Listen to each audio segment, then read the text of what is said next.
할렐루야. 감사합니다.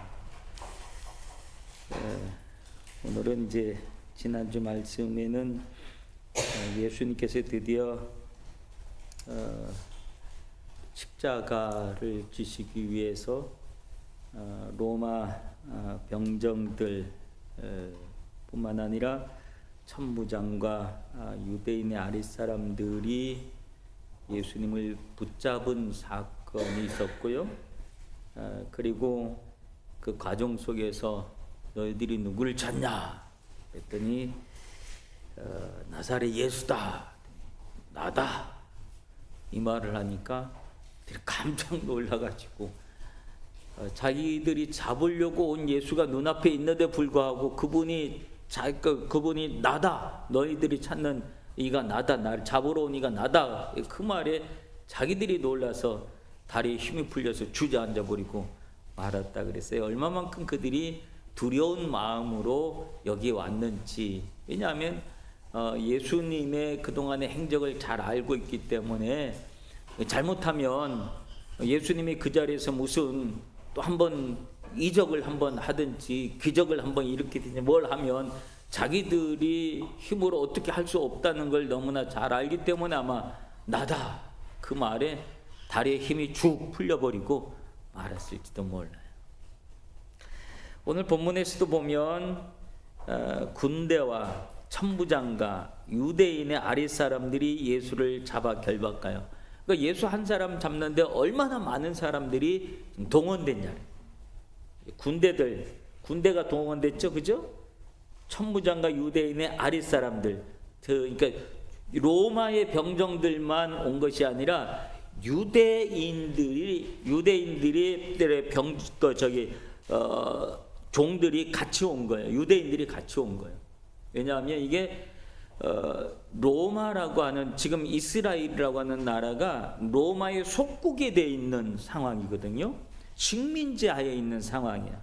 그런 상황 속에서 먼저 13절에 보면 안나스에게 끌고 갔다, 예수님을 안나스에게 끌고 갔다 그랬는데, 이 안나스가 어떤 사람이냐라고 하는 거예요. 이 안나스는 원래 대제사장인데 이 어떻게 대제사장이 된 사람인가 하면 로마의 임명을 받아서 대제사장이 되잖아요.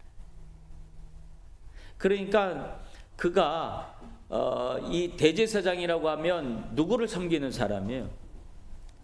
하나님을 섬기는 사람 있잖아요. 근데 하나님을 섬기는 사람인데 로마가 이스라엘을 식민지 하면서, 속국으로 삼고 식민지 하면서 무슨 정책을 썼냐 하면, 이스라엘은 유대교라고 하는 독특한 종교가 있다는 것을 로마 정부가 알기 때문에 이 종교 문제 잘못 건드려 놓으면 이게 통치가 안 된다는 걸 아는 거예요. 그래서 이 유대를 자치주로 놔둔 거예요. 자치주, 즉 속국을 하며 식민지 하면서도 전체적인 통치는 로마가 하면서도 실질적인 움직임이나 뭐 이런 거, 이 행정하고 또 종교 활동하고 이런 거는 너희들이 알아서 해라. 너희들 신앙이 있으니까 너희들이 알아서 해라. 그리고 그거를 놔둔 거죠. 그러니까 대제사장도 자기네들이 임명을 해준 거야. 네가 대제사장 해라. 그래서 안나스는 로마 정부에서 초대로 대제사장으로 임명받은 사람. 그러니까 이 사람은 대제사장 뭐 그냥 아무나 시키진 않았겠죠. 그럼에도 불구하고 그는 어떤 마음이 있어요? 로마 정부에 의해서 자기가 정부에 의해서 대제사장이 된 사람이다 라고 하는 자부심을 가지고 있었던 사람이고, 이미 자기가 임기가 끝나가지고 자기 사위 가야바라고 하는 사람이 대제사장이 사위가 에게 대제사장직을 물려준 거예요. 그러니까 자기는 이제 원로가 된 거지. 원로가 돼 있으니까 예수를 붙잡고 와가지고는 결국은 이 원로한테 먼저 데리고 간 거예요. 원로한테. 그래서 원로들이 마음, 어떤 정책을 쓰냐에 따라서 밑에는 또 또 그대로 또 따르고 하는 그런 게 있잖아요. 그러니까 원로한테 먼저 장인한테 먼저 데리고 간 거죠. 그러니까 이들이 하나님을 섬기는 사람들이고 또 하나님의 뜻을 따르고 그래야 되는 대제사장인데 그들은 하나님은 뭐에도 없어요. 안중에도 없고 누구만 생각하는 거예요. 그저 로마의 힘을 얻어야 돼요. 그리고 그의 배경이 돼야 되겠고 그걸 안고 있으니까 자기도 정치적인 힘도 생기고 종교적인 힘도 생기고 이제 그런 거예요. 그러니까 그들이 하나님을 섬기는 사람인데 예수님이 하나님의 아들이라고 하고 자꾸 그런 얘기를 하니까 그게 계속해서 대제사장 입장에서는 눈에 거슬리는 존재가 된다. 눈에 존재. 그래서 14절에 보면 이 가야바가 어떤 사람이냐 얘기가 나오죠. 가야바는 유대인들에게 한 사람이 백성을 위해서 죽는 것이 유익하다고 권고했던 사람이다 라고 그러는데 요한복음 11장 50절을 한번 봅시다. 요한복음 11장 50절 요한복음 11장 50절 보면 요한복음 11장 50절에 보면 자 거기 보면 뭐냐면 예수님을 잡으려고 서로들 공모하는 장면이 나와요. 47절부터 쭉 보면 야, 이 바리새인들이 서로 모으고 야, 이 예수가 이렇게 표적을 많이 행하고 막 이러는데 이거 어떻게 했으면 좋겠냐. 만약 48절에 보면 만약 그를 그대로 두면 모든 사람이 그를 믿을 것이요 그리고 로마인들이 와서 우리 땅과 민족을 빼앗아가리로다. 막 이런 이제 이야기를 하는 거예요. 그랬더니 그가 하는 말이 자 그 중 한 사람 그의 대제사장인 가야바가 그들에게 말하되 너희가 아무것도 알지 못하는구나. 한 사람이 백성을 위해서 주고 온 민족이 망하지 않는 것이 너희에게 유익한 줄 생각하지 않느냐. 이 말을 했던 사람이 가야바인데 이게 무슨 말이냐면 자 예수님이 뭐였어요? 많은 사람들이 예수님을 막 믿고 따르고 그러는데 예수님이 뭐라고 얘기하냐면 그는 유대인의 왕이라 그러고 그러니까 로마 입장에서는 새로운 왕이 뭐 등장을 했다고 자기들끼리 왕을 세워? 이건 아니지. 그리고 로마가 그동안 이 자치적으로 할 수 있도록 놔뒀다가 이것들이 조금 놔두니까 자기들 마음대로 뭘 하려고 그러는구나. 안 되겠다. 그리고 힘으로 그들을 와해시켜버리고 나라를 또 지금보다 훨씬 더 어렵게 만들면 어떡하냐. 그러니 지금 문제가 되는 한 사람이 누구예요? 누구 때문에 이 문제가 된 거예요? 예수 때문에 문제가 됐으니 야, 그 한 사람 없으면 우리나라 다 괜찮지 않냐? 로마 우리한테 신경도 안 쓰고 그냥 우리가 이렇게 지금 평화롭게 사는 것처럼 이렇게 쭉 살아갈 거다 라고 얘기했던 사람이 누구라고요? 가야바다. 그러니까 이들이 누구에 대한 두려움이 없어요. 하나님에 대한 두려움이 없고 누구에 대한 두려움이 있어요? 로마에 대한 두려움만 있는 사람. 세상의 권력에 대한 두려움만 있고 하나님에 대한 두려움이 없는 사람들이 이 사람들이었다. 이들이 누구라고요? 대제사장. 대제사장은 뭐예요? 하나님을 섬기고 하나님 앞에 예배하는 사람들이었어요. 근데 그들이 하는 일들은 하나님을 두려워하지 않았다. 우리가 하나님을 두려워하는 마음을 그런 믿음을 가지고 살아야 되는데 하나님보다는 하나님은 안 무서워. 왜? 눈에 안 보이니까. 당장 눈에 보이는 내 위에 있는 상자 나를 괴롭게 하는 누가 더 무서워. 그래서 그에게 잘 보이려고 막 별걸 다 갖다 바치면서 그러면서 하면서도 하나님한테 대해서는 아무렇지도 않게 대하고 그러는 사람들이 있단 말이에요. 그렇죠? 있겠죠? 그죠? 혹시 여러분 주변에 그런 사람들이 있을지도 몰라요. 그 중에 내가 그 사람인지도 모르잖아요. 얼마나 겁나는 얘기예요, 이 사람들이. 자칭 내가 종교인이라고 하면서, 자칭 내가 어느 교회 뭐라고 하면서 그런 마음을 가지고 있을 수도 있다. 그러니까 우리가 성경을 보면서 이 가야바 안나스 이 나쁜 놈들이네.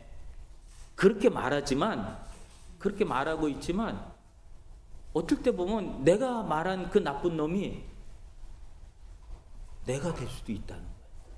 나도 모르는 사이에 하나님 두려워하지 않고 하나님의 뜻을 구하지 않고 그저 내가 로마의 힘을 얻어야지. 그 로마의 신용을 잃어버리면 야 우리 집안 끝이다. 그러니까 어떻게 해서든지 로마한테 잘 보여야지. 예수 한 사람 죽이는 게 낫지. 우리 다 죽는 게 낫냐? 한 사람 죽여.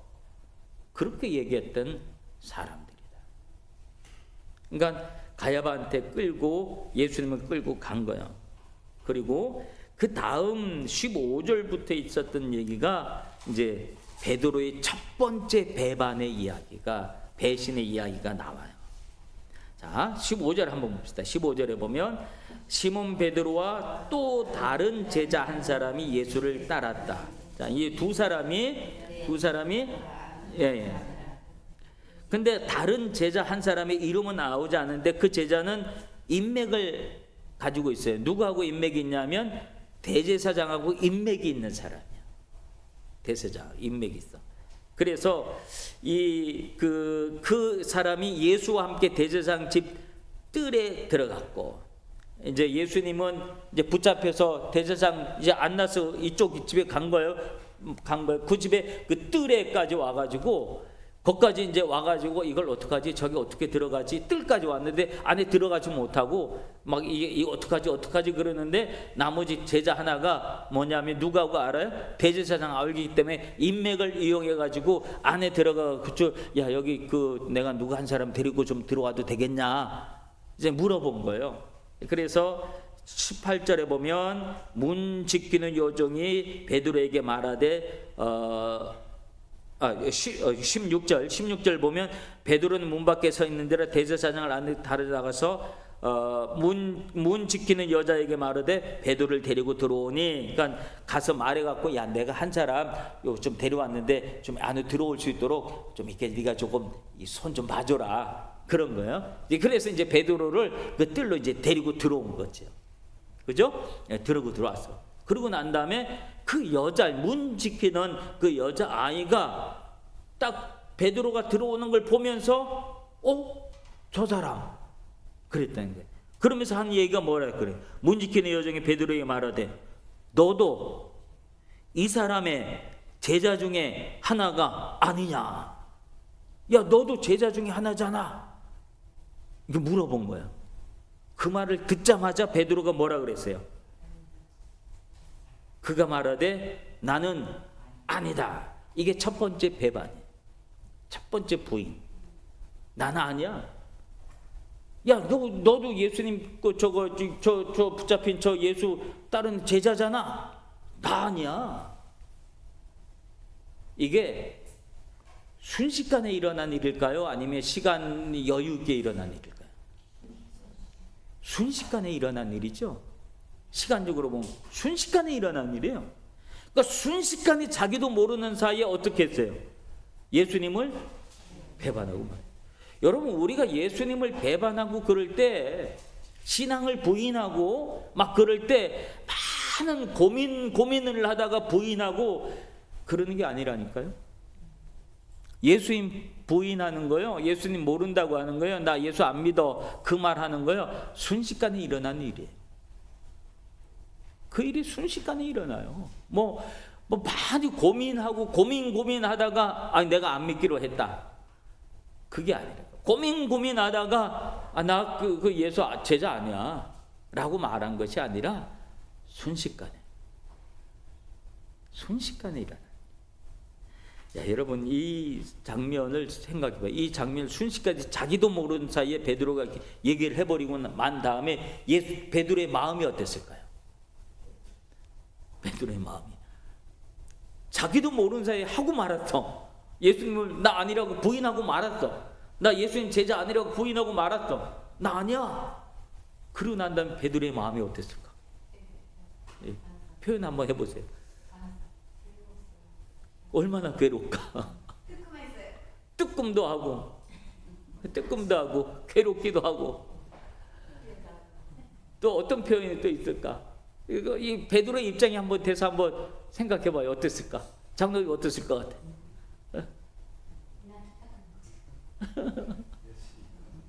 그 야씨 그렇죠. 여러분 그 기분을, 이 베드로가 첫 번째 예수님을 배반했을 때 그 기분을 여러분들이 기억하고 있어야 돼요. 어떤 마음이었을까? 이게 뭐냐면 나도 모르는 사이 그 마음을 내가 가질 수도 있어요. 나도 모르는 사이. 신앙을 부인하고 예수님을 부인하는 게 그렇게 뭐 복잡한 일, 어려운 일 그런 게 아니라 어느 순간 나도 모르는 사이에 결정해 버릴 수도 있는 게 예수 부인 사건이에요. 우리가 믿음이 아무리 좋다 할지라도 베드로가 얼마나 믿음이 좋았어요. 베드로처럼 열정적이었던 사람이 있어요? 베드로처럼 얼마나 베드로의 성격이 얼마나 대단해요. 그 성격을 가지고 얼마나 열정적으로 예수님을 따르고 베드로, 야고보, 요한 그 이름 속에 언제나 베드로가 먼저였잖아요. 그 이유는 뭐예요? 제일 열심이었거든. 그러니까 그의 이름이 제일 먼저 불려졌었다고요.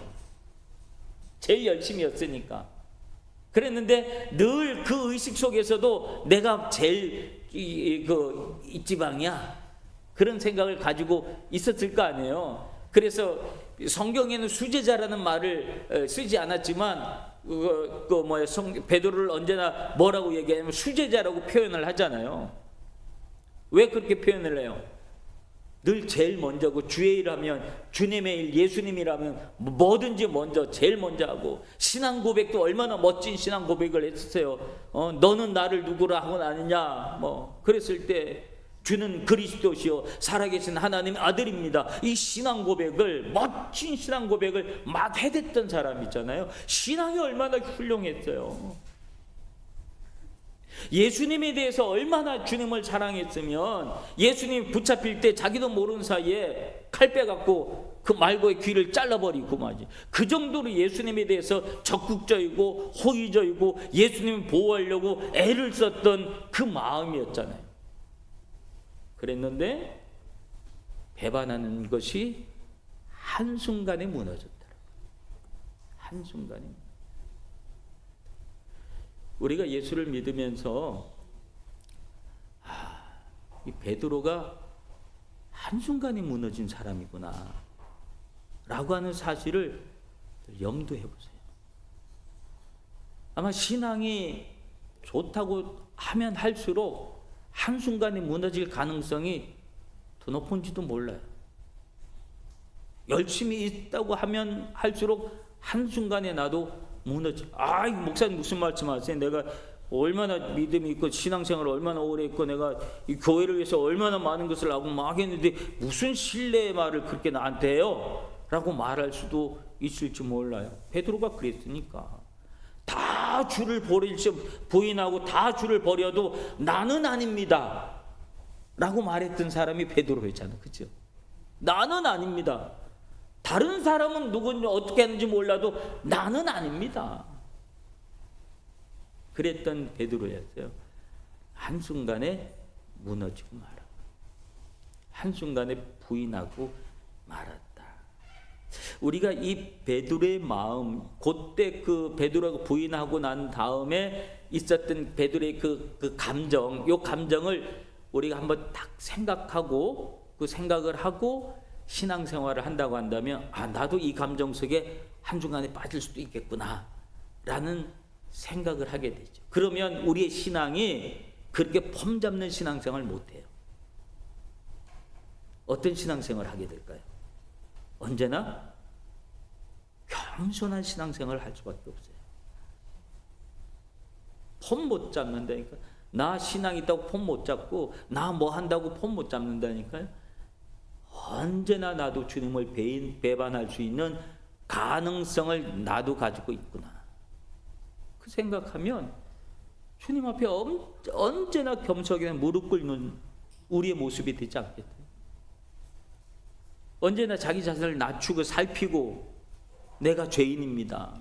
내가 죄인입니다.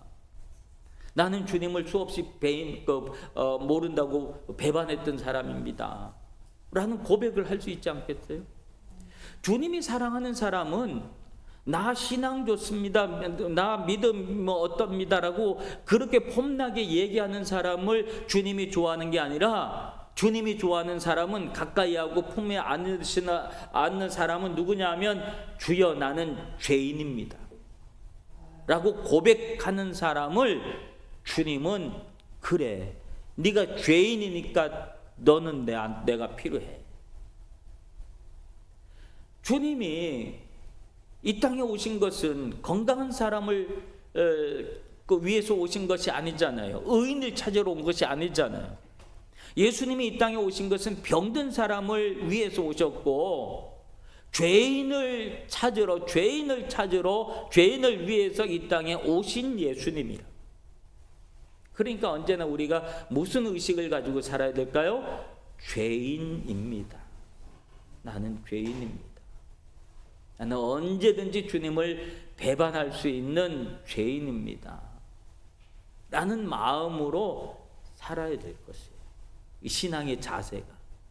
우리가 그런 자세로 하나님을 섬기고 나아간다면 우리의 모습은 굉장히 겸손한 신앙의 공동체가 될 거예요. 그리고 주님을 최고로 모시고 사는 공동체가 될 것이고 말도 함부로 하지 못할 거예요. 왜? 나도 모르게 튀어나오는 말이 주님을 슬프게 하고 주의 마음을 슬프게 하고 아프게 하고 그런 말들이 내 입속에서 나올 수도 있기 때문에 말 한마디도 내가 조심하게 돼요. 즉 이 느낌을 베드로의 이 느낌을 우리가 가지고 산다면 우리는 늘 주님 우리 자신의 신앙을 성찰하면서 사는 그런 신앙을 가질 수 있어요. 우리 자신의 모습을 성찰하면서 내가 누구인가. 성찰이라고 하는 게 뭐 자기를 잘 살펴서 보는 것이 성찰이라고. 나를 잘 살펴보는 거예요. 내가 누구인지, 내가 얼마나 약한 사람인지, 내가 어떤 존재인지, 내가 믿음이 있다고 하지만 내 믿음이 언제나 무너질지도 모르는 이런 믿음이지. 그러니까 한순간 한순간 주님의 말씀을 붙잡고 엎드리고 겸손하게 내가 주님을 따르겠습니다 라고 하는 그런 고백. 주님이 한순간도 나를 붙잡아 주지 않으면 나는 언제든지 내 마음대로 또 막 각기 제 갈 길로 가버리고 마는 내 자신의 모습입니다 라는 그런 고백을 하게 되지 않을까요? 우리가 이번 주가 이제 사순절에 수요일부터 들어가게 되는데 이제 오늘 본문부터 이제 시작해서 뭐 지난주 벌써 말씀 들어갔지만 요한복음 19장 20장 내용들을 사순절 요 기간 동안에 다 이렇게 단락단락으로 묵상을 할 거예요. 그래서 예수님의 십자가의 의미가 무엇인지 또 주님의 고난의 의미가 무엇인지를 조금씩 따라가면서 우리가 한번 우리 자신의 신앙을 돌볼 수 있는 그런 시간들이 되었으면 좋겠습니다. 오늘 말씀 속에서는 베드로가 첫 번째 부인한 이 사건, 늘 그 베드로가 부인하고 난 다음에 가졌을 마음, 요 마음을 여러분 그 느낌을 기억하시고 혹시 나도 그럴 수도 있겠구나. 한순간에 일어난 일이니까 그렇죠? 나도 모르게 일어난 일이에요. 그런 고백이 있을 수 있어요. 그걸 가지고 이 사순절 기간을 이제 여러분들이 신앙 자기 자신을 돌보면서 믿음의 발걸음을 한 걸음씩 걸어갈 수 있는 여러분들 되시길 바랍니다. 오늘 시간의 말씀 기억하시면서